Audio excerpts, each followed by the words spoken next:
খুব খিদে পেয়েছে, কিছু একটা খেতেই হবে, কিন্তু কি যে খাই। উফ, কেন যে আমার এই খিদে সহ্য হয় না কে জানে। কি করব এখন?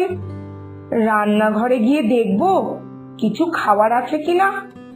কিন্তু কিন্তু দুপুরেই তো পেট ভরে খেলাম, তাও কেন খিদে পেল কে জানে।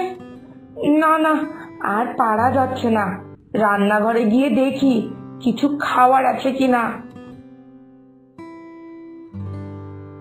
এই তো এই তো হাঁড়িতে একটু ভাত আছে, কিন্তু ডাল তরকারি সবই তো শেষ। রাতেরটা তো আবার রাতেই করতে হবে, ততক্ষণ যে কি খাই। এক এক কাজ করি, একটু আলু ভাজা করে নি, তাহলে আলু ভাজা দিয়ে ভাতটা খেতে পারবো। আহা হা, গরম গরম আলু ভাজা আর জল দেওয়া ভাত, এ খেতে আমার যে কি ভালো লাগে। না না, এত ভাবার সময় নেই, ওইদিকে আমার পেটে যে খিদেতে ইঁদুর দৌড়াচ্ছে। ছটপট আলু ভাজাটা বসিয়ে দিই। এ এ কি বৌমা, তুমি কি করছো এই সময় রান্নাঘরে? ওমা, তুমি আলু ভাজছো, আবার এক থালা ভাতও বেড়েছো, কিন্তু কেন গো? কার জন্য ভাত বেড়েছো? আর আলুই বা ভাজছো কেন? আমাদের ঘরে তো আলু ভাজা কেউ খায় না, তাও আবার এই অসময়। বলো বলো, আমার কথার উত্তর দাও আগে। রান্নাঘরে অসময় এই অবস্থা দেখে তো আমার মাথা আগুন হয়ে যাচ্ছে রাগে। আসলে মা, আমার খুব খিদে পেয়েছিল, তাই ভাবছিলাম কি খাবো। তারপরে রান্নাঘরে এসে দেখি যে হাঁড়িতে শুধু ভাত রয়েছে, তাই তাড়াতাড়ি করে একটু আলু ভাজা বসালাম।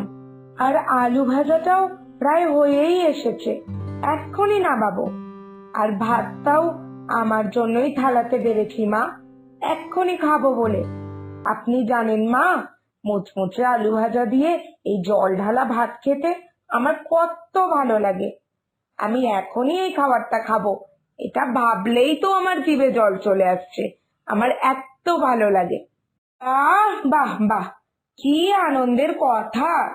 নতুন বউ, দুদিন হলো এই বাড়িতে আসতে না আসতেই অবেলাতেই একেবারে ভাতের হাঁড়ি নিয়ে খেতে বসে পড়লেন, তাও আবার খাওয়ার নলি কত! আমাকে না জিজ্ঞেস করেই একেবারে আলু ভাজাও করে ফেললো।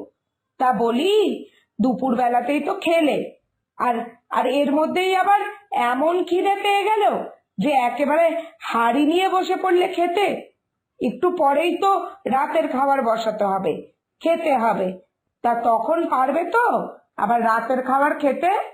আসলে মা, আমি তো বাড়িতে বিকেলে হালকা জল খাবার খেতাম, তাই বোধহয় সেই অভ্যাসটা রয়ে গেছে বলেই খিদে পেয়ে গেছে।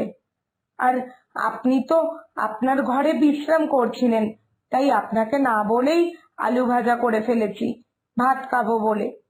কিন্তু আপনি ঠিকই বলেছেন মা, এখন খেলে রাতে বোধহয় আর খেতে পারবো না, তাই ভাবছি এখন আর খাবো না, একেবারে রাতেই খাবো। না থাক, কোনো দরকার নেই। নিজের জন্য যখন এত আয়েশ করে ভাত বেড়েছ, আলু ভেজেছ, তখন আর না খাওয়ার নাটক করতে হবে না।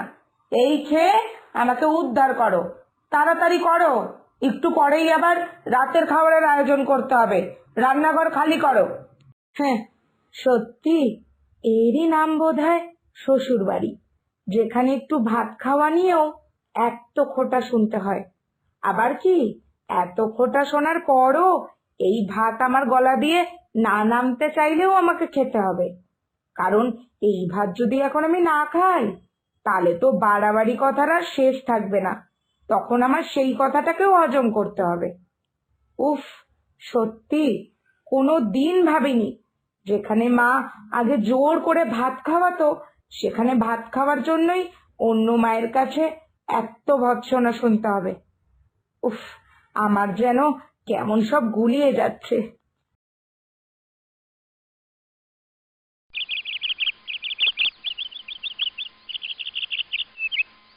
এই দেখো বৌমা, বাবু আজকে বাজার থেকে কি সুন্দর ইলিশ এনেছে। আমাদের ঘরে তো ইলিশ সবার খুব প্রিয়। তা তোমরাও নিশ্চয়ই ইলিশ খেতে, তোমারও নিশ্চয়ই ইলিশ খুব ভালো লাগে। যাকে যাক, আমি আজকেই ইলিশ ভাপে বানাবো। আর ডিমওয়ালা পেটির পিসগুলো সব বাবুর জন্য রাখবো। জানো বৌমা, বাবুটা আমার ইলিশের এই ডিমওয়ালা পেটির পিস খেতে কি ভালোবাসে। আজকে বেশি কিচ্ছু রান্না করব না, শুধু এই ইলিশ ভাপে আর ভাত বানাবো।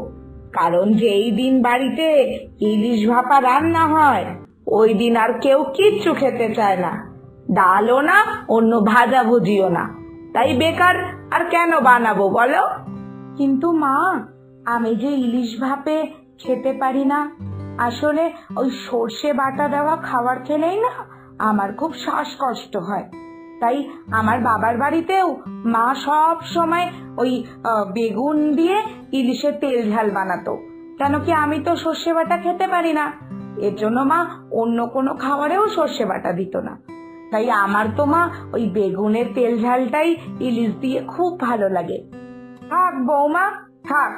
তোমার বাপের বাড়ির কথা আমার শুনে কোনো লাভ নেই।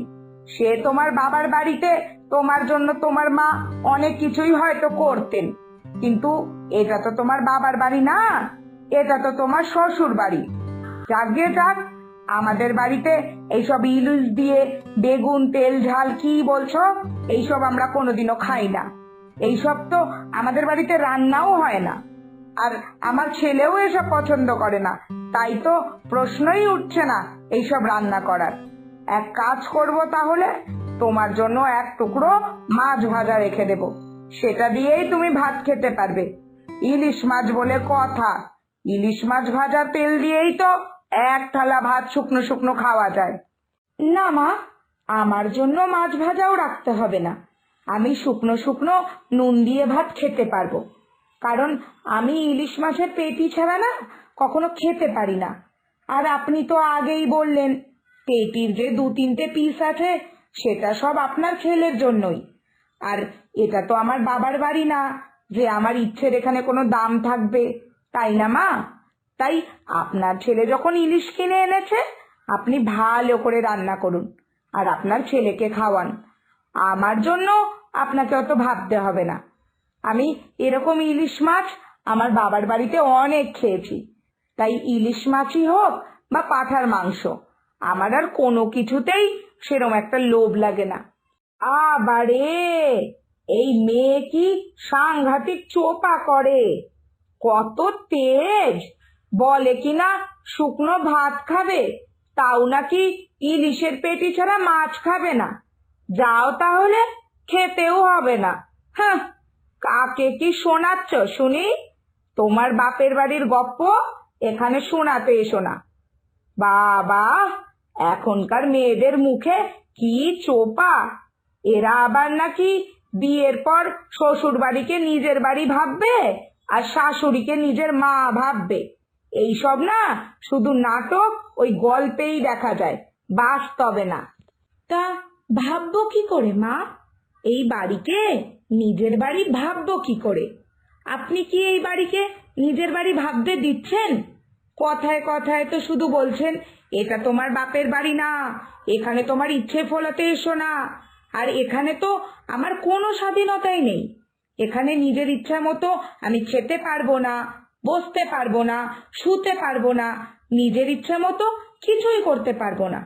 তাহলে এটা নিজের বাড়ি হলো কি করে মা? আর রইলো আপনাকে শাশুড়ি না ভেবে মা ভাবার কথা, তা আপনি কি আমাকে মেয়ে ভেবেছেন মা? এটা তুমি বলতে পারছো? তা মেয়ে ভাবছি না তোমাকে, সবই তো করছি তোমার জন্য, আমার ছেলের জন্য যা যা করি সব করছি। আর কি এমন করতে হবে যা দেখে তুমি বুঝবে যে আমি তোমাকে নিজের মেয়েই ভাবছি? মা, আপনি আমাকে নিজের মেয়ে ভাবছেন? তাহলে এত কথায় কথায় আমাকে অপমান করেন কেন? এই তো আপনার ছেলে সর্ষে ভাপা ইলিশ খায়, তাই বলে সব আয়োজন শুধু ওরই জন্য। কই, আমাকে নিয়ে তো কারোর কোনো চিন্তা নেই। আজকে আমার মা থাকলে ওই ইলিশের পেটি দিয়ে অল্প করে হলেও বেগুন দিয়ে ঝোল বানিয়ে দিত, আমাকে ওই এক টুকরো মাছ ভাজা দিয়ে ভাত খেতে বলতো না। আসলে মা, বিষয়টা শুধু ইলিশের পেটিটা কে খাবে সেটা নিয়ে না, বিষয়টা হলো ভালোবাসার। আপনি আমাকে মেয়ের মতো করে ভালোবাসলে আমিও আপনাকে নিজের মায়ের মতো ভালোবাসবো। কিন্তু কোনো কিছুই একতরফা হয় না, এটা আপনাকেও এবার বুঝতে হবে।